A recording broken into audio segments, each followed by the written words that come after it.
Kimberly, one part of Midday Enchantments Photography. I'm doing my first ever review on a con called Monitacon. Monitacon convention was held November 9th in Jacksonville, North Carolina, the first annual Monitacon. They had 435 attendees.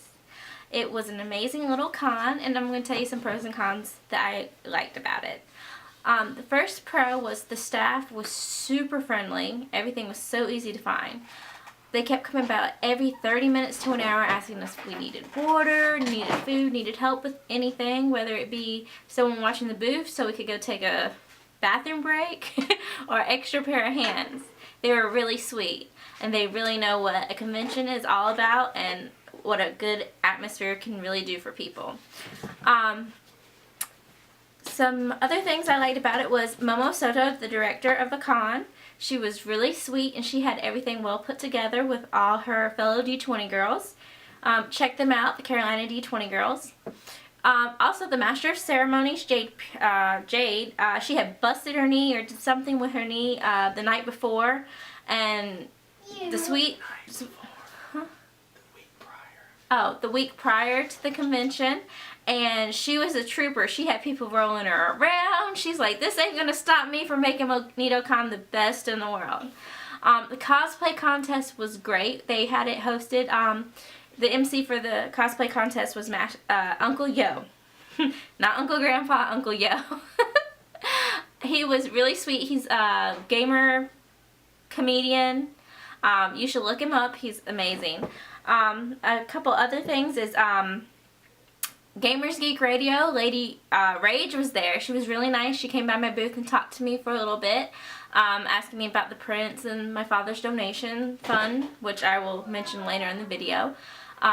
She's actually bought a print of cosplayer Mika Bear, and she's actually doing a giveaway on her page for that. So go look her up also, Gamers Geek Radio /Lady Rage on Facebook. Some more things about it. The vendors are really sweet. The ones that I ran into. Marcy, Lucille's Hat Hutch, Absolutely,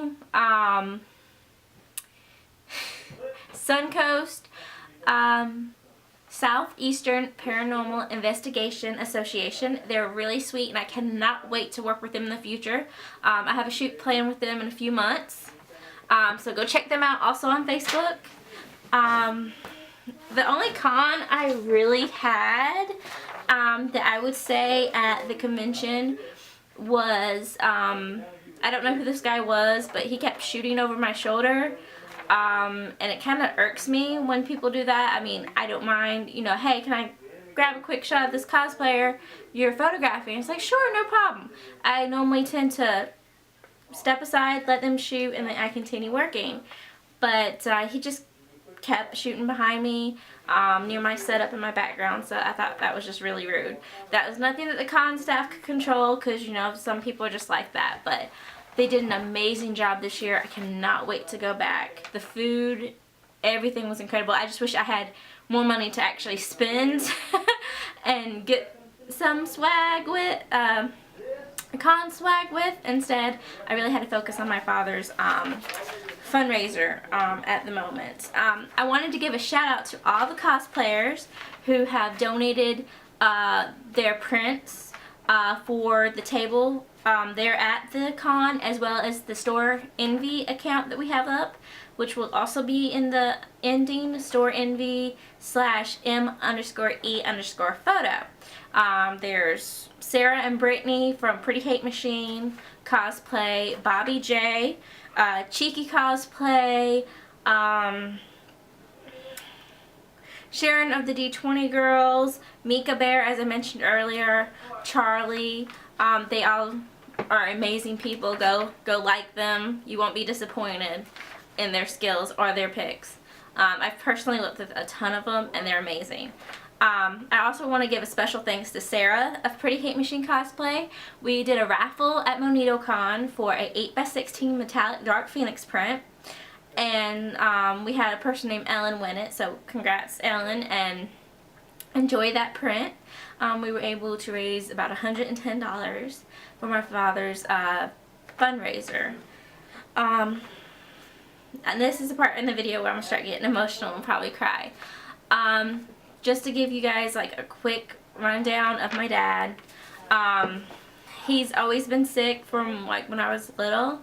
When I was like 10 or 11, he was working with my uncles, and he got hit by a car, and he lost one of the bones in, I think it's his left leg.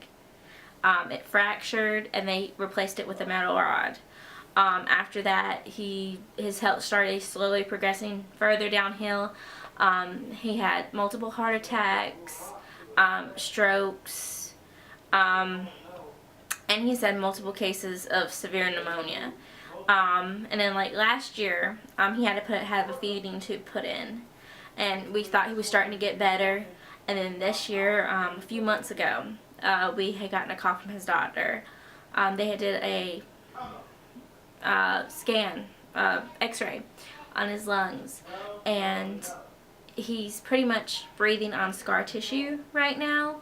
And they said if he got sick one more time really severely, that he would not make it. I've always been close to my dad. I was the last kid. I was the little tomboy, so I did the Tonka trucks and, you know, the Ninja Turtles, Power Rangers, all that sort of stuff with him. And him being sick like this is really hitting hard on my heart, so I'm doing everything I can for him. So October 24th, well, let me go back a little bit. Before that, you know, when we found out, I sat down with him and I goes, Dad, what is the one thing you want to do most before, you know, you pass away, before that day happens? I'm not saying it's happening soon, but what would you like to do? And he looks me just plain as day in the face, just like we were, you know, like nothing was wrong with him. And he said, I want to walk one of you girls down the aisle and give you away like a father should. So me and my sisters talked. We originally were going to do it. I talked to my sisters, and of course they let me do it because I'm the youngest. And we're closer to my dad right now, actually in the same state, actually just a town apart, to do it with him. And we were going to do it. We were having the fundraiser on Indiegogo, and I was saving up, doing all this fundraising. And then on October 24th, we got a call. He had gone to sleep, and he wouldn't wake up. And after 2 hours of waiting for his hospice nurse to show up, she showed up and told us that he had entered regression, which means his body was in the stages of shutting down, and then there was a possibility that he wouldn't make it through the weekend.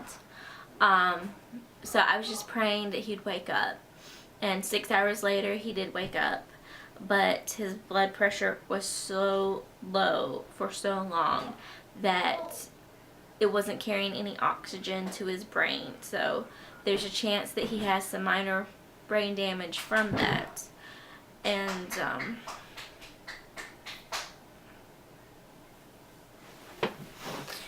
he hasn't officially entered regression from what his doctor said, but they don't expect him to make it to Christmas. So any funds that we are gathering is going to his final expenses now, instead of the original fundraiser we had, which was rolling down the aisle.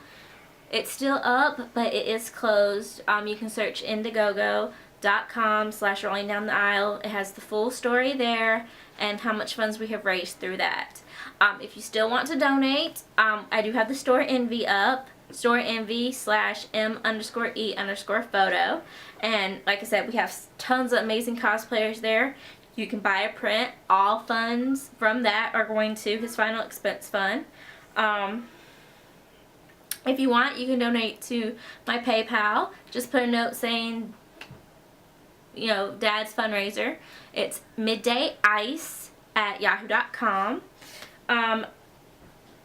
And like I said, we really appreciate all that we have gotten so far for him, and he really appreciates it as well. Don't forget to follow me on Facebook and Tumblr, as well as all the other photographers and con staff and con attendees and vendors that have mentioned in this video as well. And we look forward to doing more reviews in the future, hopefully not as long-winded and hopefully a little bit more cheery. So, love you guys and see you at a local convention soon.